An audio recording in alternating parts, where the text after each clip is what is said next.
Welcome back to Generational Dr. Wealth, a personal finance show for doctors. This podcast is for educational entertainment purposes only and does not constitute financial, legal, or tax advice. Always consult your own professionals. Hello. Welcome back to the Generational Dr. Wealth show. My name is Dr. Jermaine Fetty. And my name is Donnie Fetty. And welcome back to our Q&A episode of step number 4.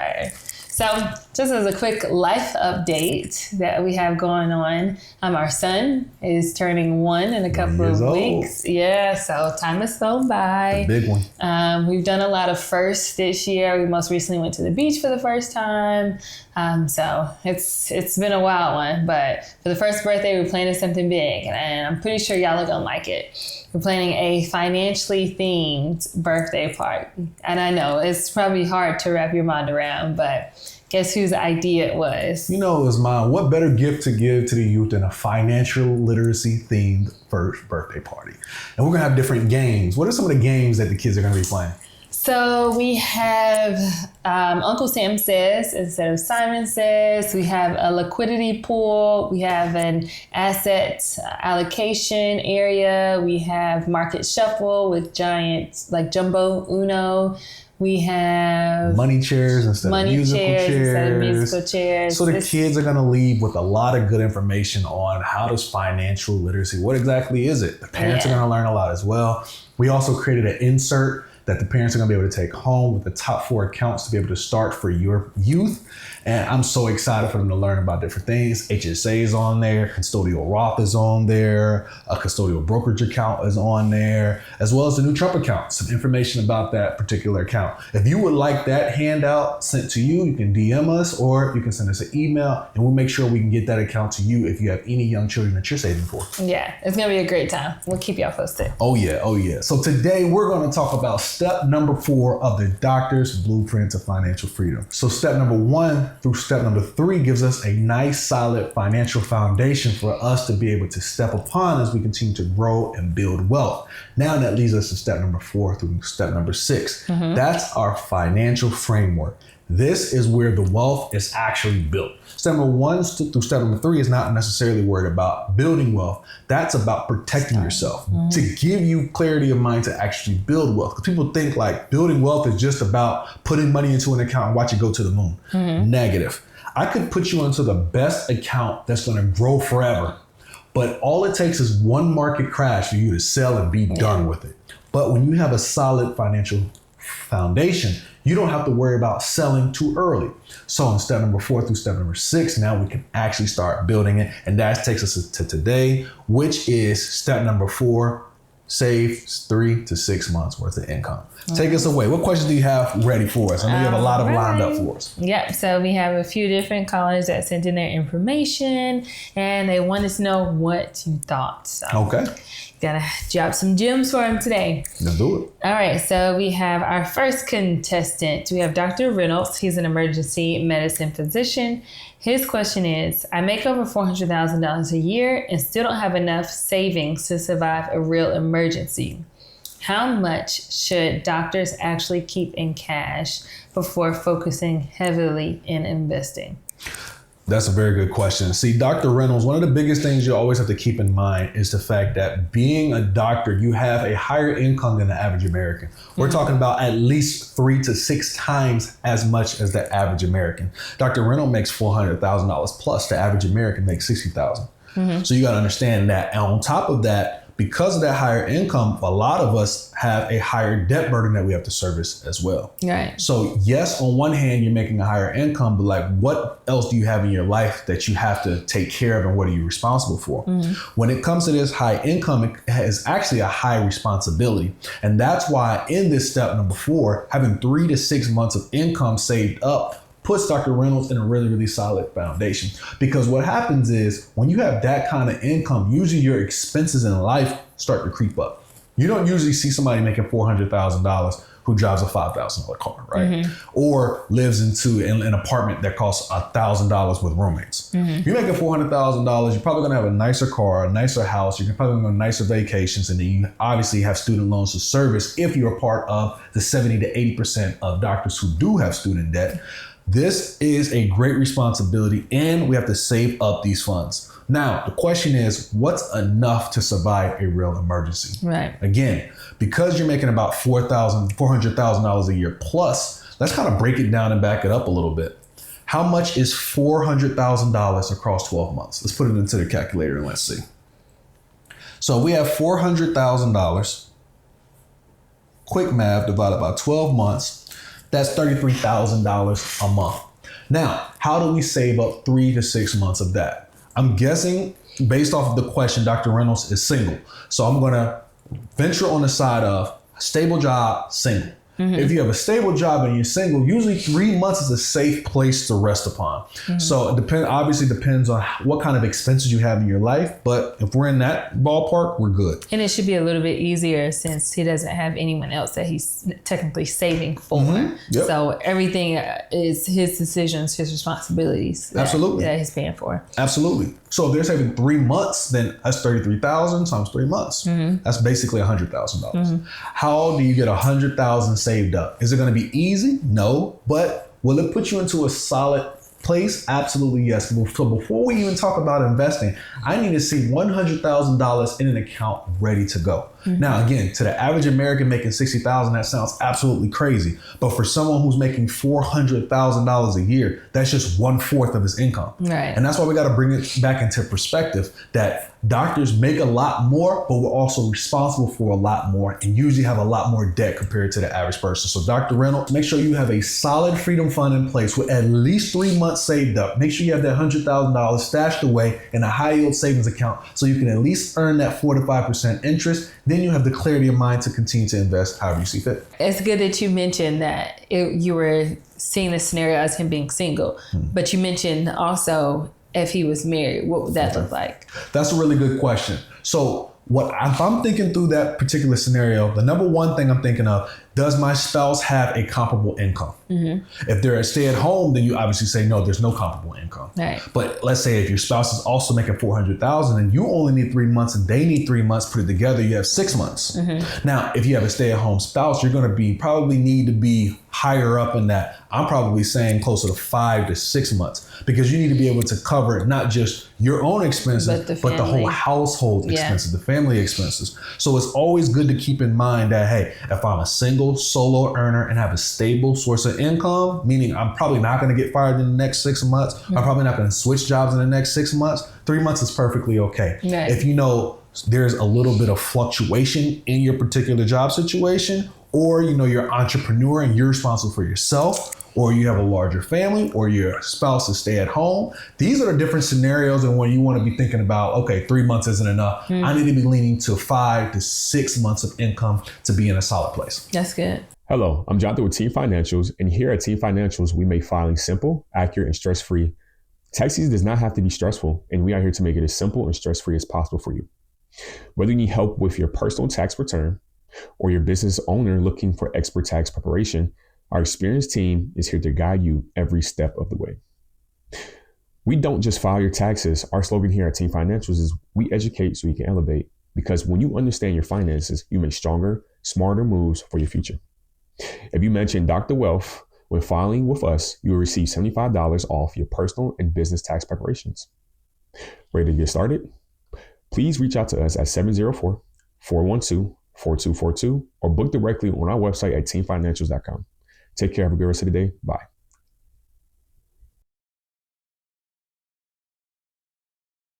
So we have our next doctor. We have Dr. Martinez. He is a veterinarian. And he wants to know, I want to quit my job tomorrow, but I can't financially afford to leave. How much savings does someone need before they can truly have career freedom?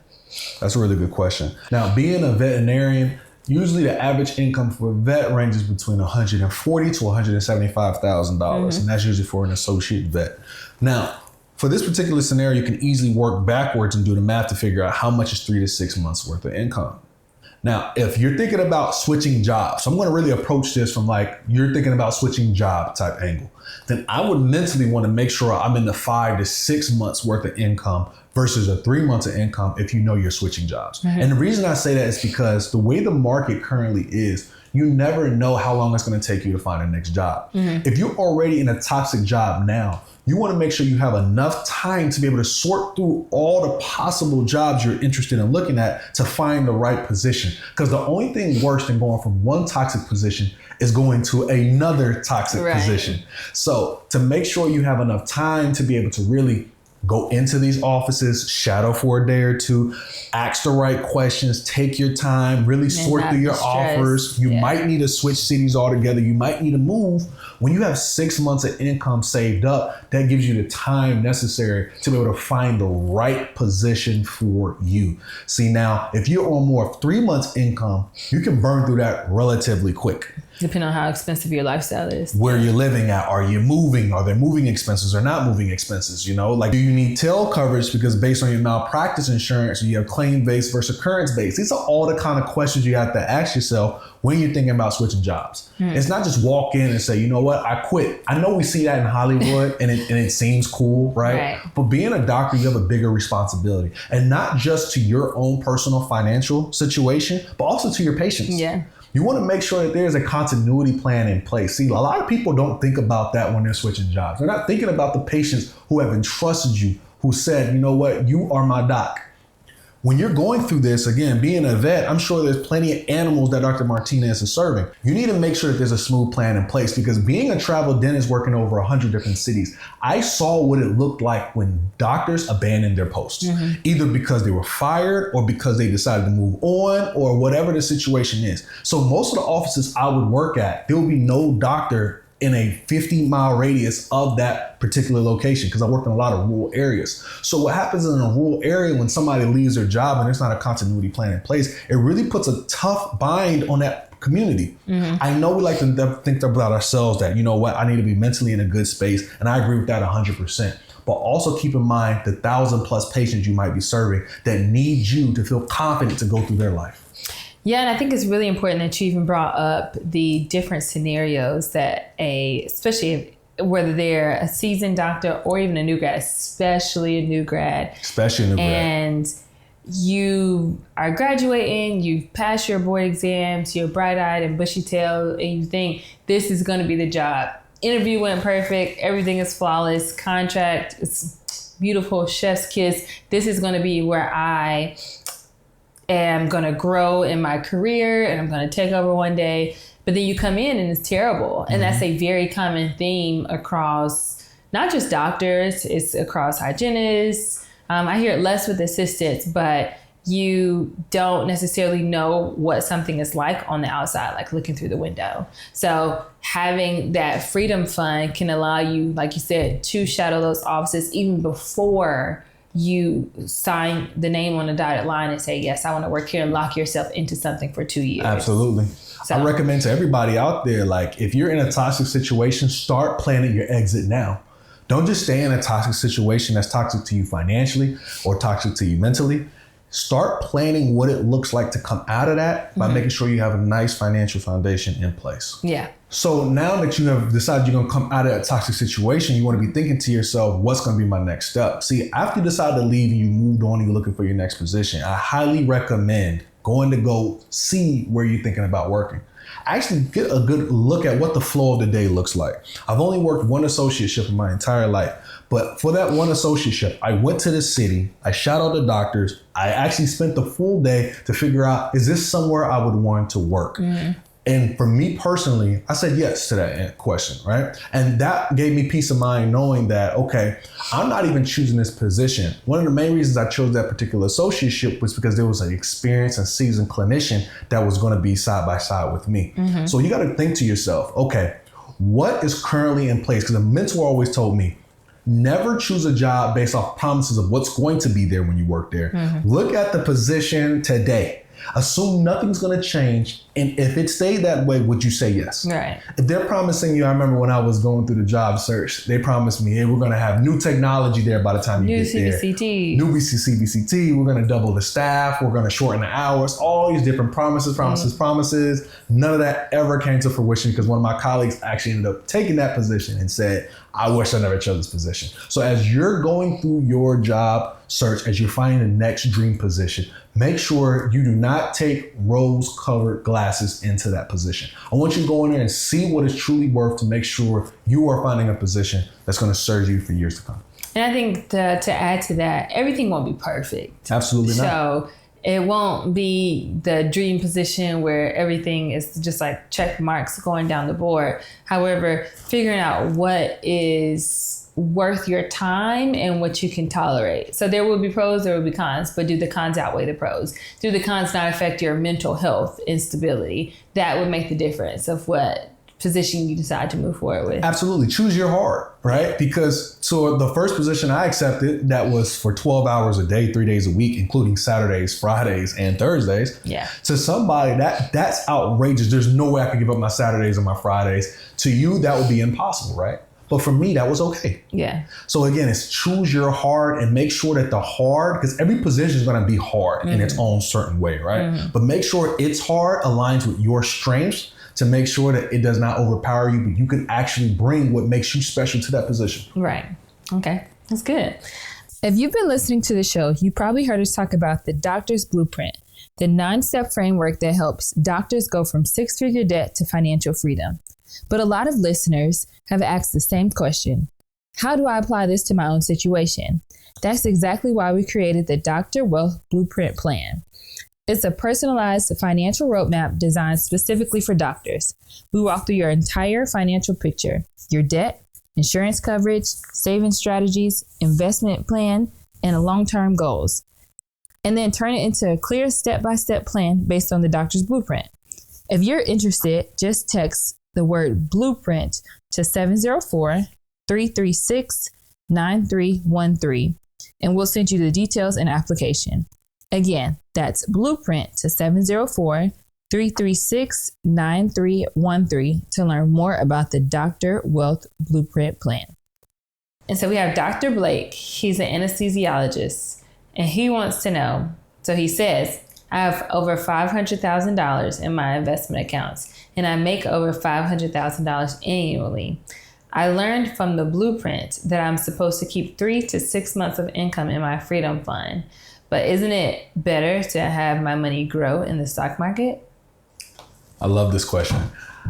Being in this kind of position, Dr. Blake, one of the number one things that I honor and love about you, that you are what we call an optimizer. You're someone who wants to make sure that every dollar is working, every dollar has a place, and that's a really good mindset to have. Being a doctor, if you need a sabbatical, you might need to be able to take a sabbatical. If you need some time to be able to do more free charity work and go overseas because that's where your heart is tugged. See, being a doctor, our heart is involved in our work. Right. So you want to make sure you have that clarity of mind to be able to go wherever your heart takes you, because that's usually when people feel burnt out. When there's a conflict between their mind and their heart, when their mind's telling them I have to go to work and their heart's telling them I can't go to work. Right. When those two banging against one another, that's what leads to burnout. So being a doctor, it's important for us to make sure that those two are never in conflict. And by making sure we have a freedom fund in place, that's at least one more opportunity for our mind and our heart not to be on the same page. So in this scenario, I love that you're an aggressive investor, but I do want to tell you, let's take a step back. How much are you actually holding in cash? So understand, to the average American, having $50,000 is amazing if they're making $60,000. But for someone who's making $500,000, that means they're making roughly about $42,000 a month.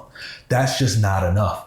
So we're talking about 3 to 6 months. You're really starting to creep into 6-figure territory. At least we're talking about $120,000, probably closer to $250,000. It's just not enough. When to have that much into the stock market, have $500,000 in the stock market, but have very little to no liquidity, which means like cash in your hand that you can use to take care of situations. That's just not a safe place to be in. And understand, someone who's going to be more aggressive, there's going to be larger swings in their net worth, right?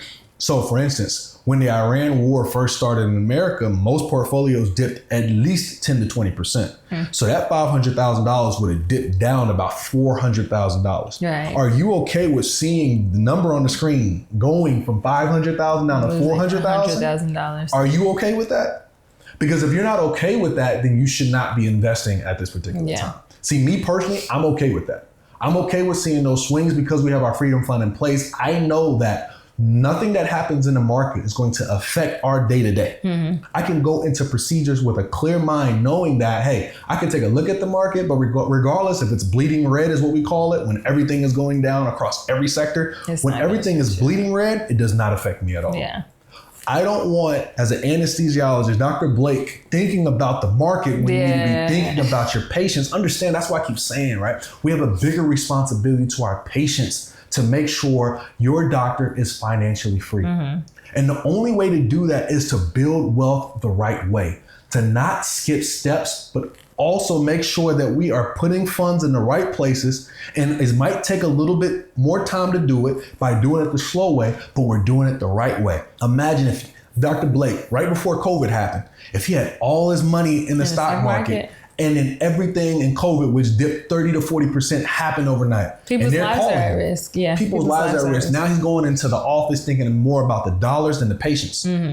Like, that is a dangerous game to play when we are working an anesthesiologist, people's lives are in the balance. Like, you make $500,000, but there's a reason why you make that kind of money, right? You make that kind of money because you're usually dealing with someone's life. Yeah. So understand, it's a responsibility that we must bear. It's a blessing on one hand, but it's also a responsibility. And in the great words of Peter Parker, with great power comes great responsibility. Yeah, we were watching The Amazing Spider-Man, and for some reason that clicked into my head this past weekend. As we were on I did not see that one coming. That's the kind of things you do on a beach trip when your son turns 1. But yeah, that was a good one. Definitely making sure that you operate, or whatever it is that any of these doctors do, they do so with a clear mind and a clear conscience. So they're not trying to figure out how to upcharge on a patient because they lost that $100,000 in the stock market. So definitely important. All right. So it looks like that was a very action-packed episode. Remember, key takeaway: saving up for your freedom fund, 3 to 6 months of your income. 3 months more so for solo, 6 months more so for breadwinner, entrepreneur, anyone that fits into that category. So we can't wait to see how you all implement these strategies into your plan. Absolutely. It was a fun episode. We look forward to seeing you on the next episode of the Generational Dr. Wealth Show. Peace. Bye. This show is for educational and entertainment purposes only and is not intended to be financial, legal, or medical advice. We are not acting as your personal financial advisors. The strategies discussed are general in nature and may not be appropriate for your individual situations. You should always consult your own qualified financial, tax, and legal professionals before making decisions about your money. The host and guests are not responsible for any actions you take based on the information shared on this show.